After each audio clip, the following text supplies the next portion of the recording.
ಕೇರಳ ಭೇಟಿಯಲ್ಲಿರುವ ಪ್ರಧಾನಿ Narendra Modi ಎರ್ನಾಕುಲಂನಲ್ಲಿಂದು road show ನಡೆಸಿದರು. ರಸ್ತೆಯ ಎರಡೂ ಬದಿಯಲ್ಲಿ ಸೇರಿದ್ದ ಜನತೆ ಹರ್ಷೋದ್ಗಾರದ ಮೂಲಕ ಸ್ವಾಗತ ಕೋರಿದರು.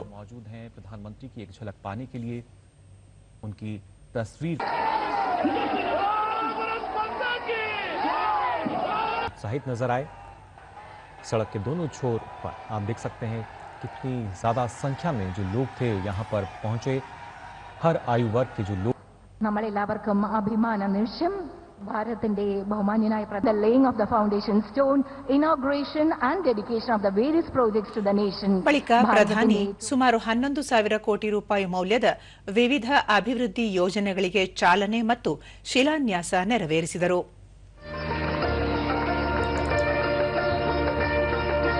पुरम और चांगना सेरी का उद्घाटन किया। प्रधानमंत्री ने Shoranur Nilambur road railway line की विद्युतीकरण परियोजना का भी लोकार्पण किया। प्रधानमंत्री ने पलक्काड और पोलाची के बीच एर्नाकुलम पैसेंजर रैलु संचारಕ್ಕೆ ಹಸಿರು ನಿಶಾನೆ ತೋರಿದರು.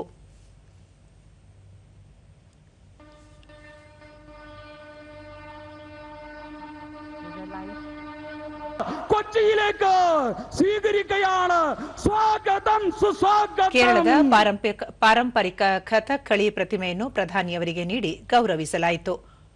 ಕೇಂದ್ರ ಸಚಿವ ಸುರೇಶ್ ಗೋಪಿ, ಬಿಜೆಪಿ ಕೇರಳ ಘಟಕದ ಅಧ್ಯಕ್ಷ ರಾಜೀವ್ ಚಂದ್ರಶೇಖರ್ ಸೇರಿದಂತೆ ಹಲವು ಗಣ್ಯರು ಭಾಗವಹಿಸಿದ್ದರು.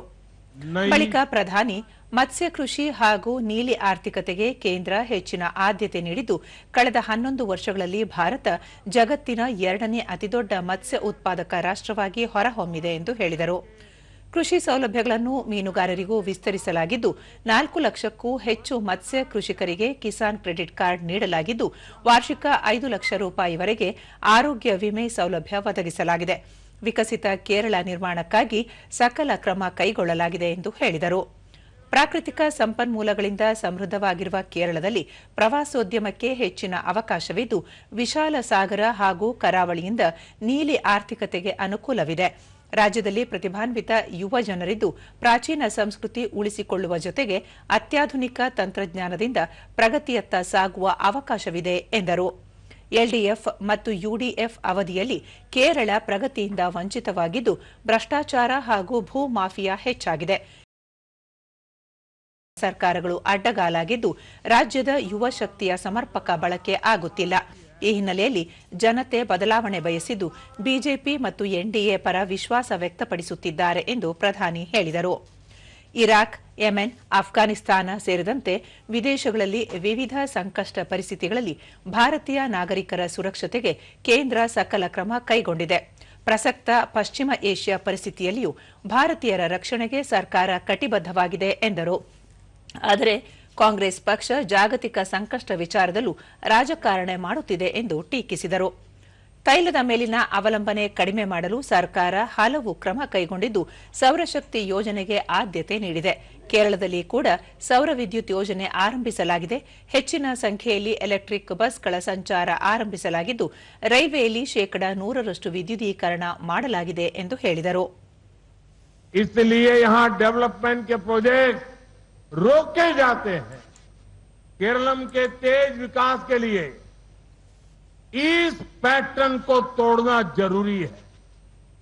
इसलिए इस बार आप यहां बीजेपी एनडीए सरकार बनाइए। आपने कांग्रेस और लेफ्ट को 70 साल से अधिक दिए हैं।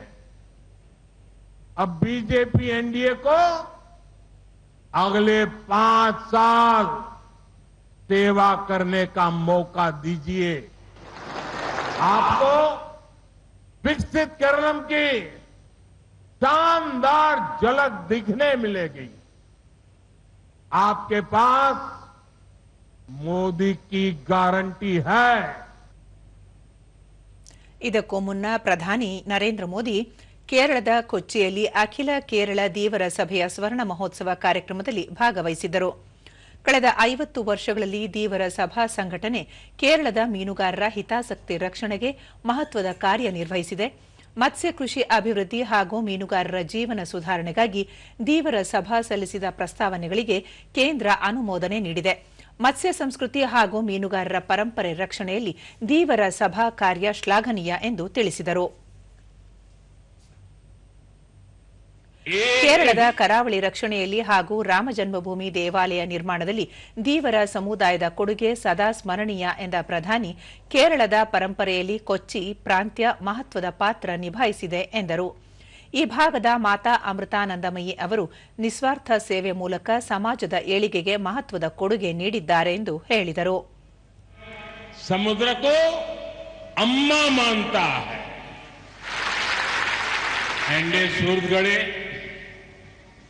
समुद्र की रक्षा की कामना, उसके लिए श्री कुरुम्बा देवी की पूजा, श्री कुरुम्बा मंदिरों के संरक्षण के लिए आपके प्रयास, ये दिखाता है कि भारत सदियों से प्रकृति और पर्यावरण के लिए कितना संवेदनशील रहा है.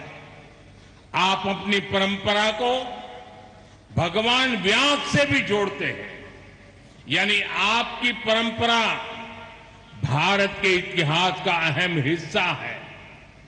इस धरती के महान गौरव को संजो कर रखने के लिए मैं आप सबकी हृदय से बहुत बहुत सराहना करता हूं.